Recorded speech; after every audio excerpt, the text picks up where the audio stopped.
I feel like the scene from like DJ battles evolved like crazy in comparison to like how you know, it was just like analog, you know, to now to digital, where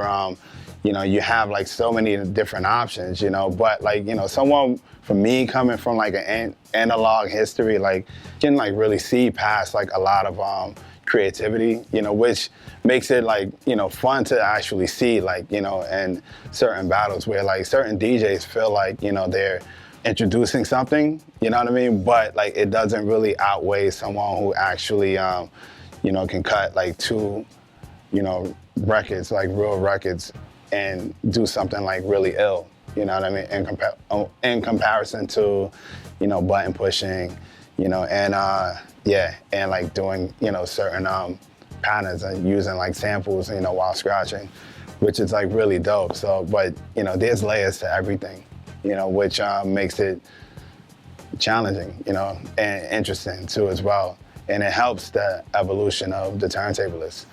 One of my favorite moments was the X-Men and Scratch Pickles, you know, from the first ITF, like during Rocksteady anniversary, where, you know, for us to prepare for it, we was like, we want to kill everybody, you know what I mean? Where for myself, like I was still trying to prove, you know, who I am, you know what I mean? My own individuality. So I was like, yeah, I'm ready to rap, you know, with the fam, but at the same time, like do my own thing, you know, in the individual battle, which, you know, I end up winning, you know, and me battling like someone who was already established that was like pretty dope. Crazy Ill was Babu. You know, Babu was, you know, doing his thing like on the West Coast, and just overall like he had like previous battles in DMC history, you know, that he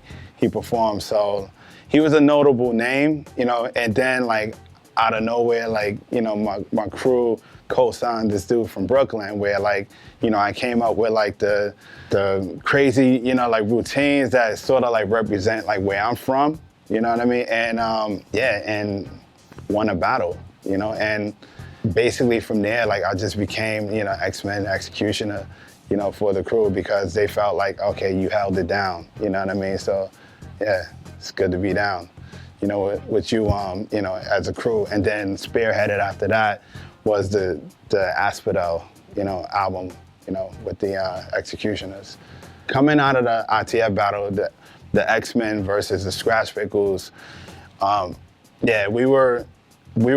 planning on working on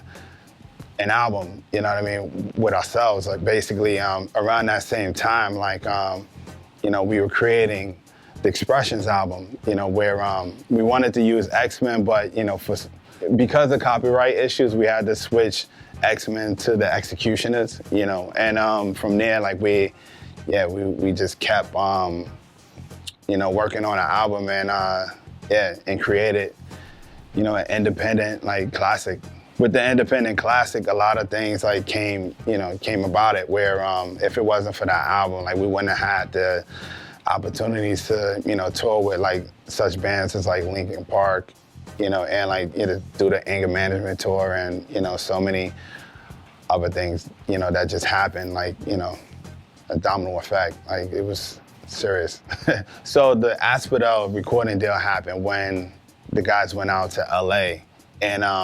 yeah, it was a seminar that was going on with the X-Men, Beat Junkies, and the Scratch Pickles, and like Non-Human was there, and he really, you know, took a liking, you know, to what,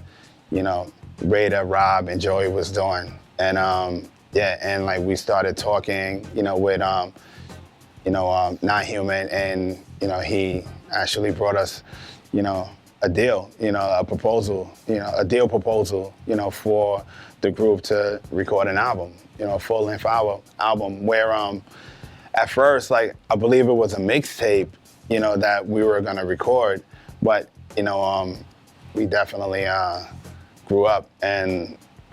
you know, did our thing quick, you know, as a group, you know, and toured it, and, you know, a lot of things happened, you know, spearheaded, you know, what, you know, the movement, you know, we created, you know, through this independent deal. and yeah, it was amazing.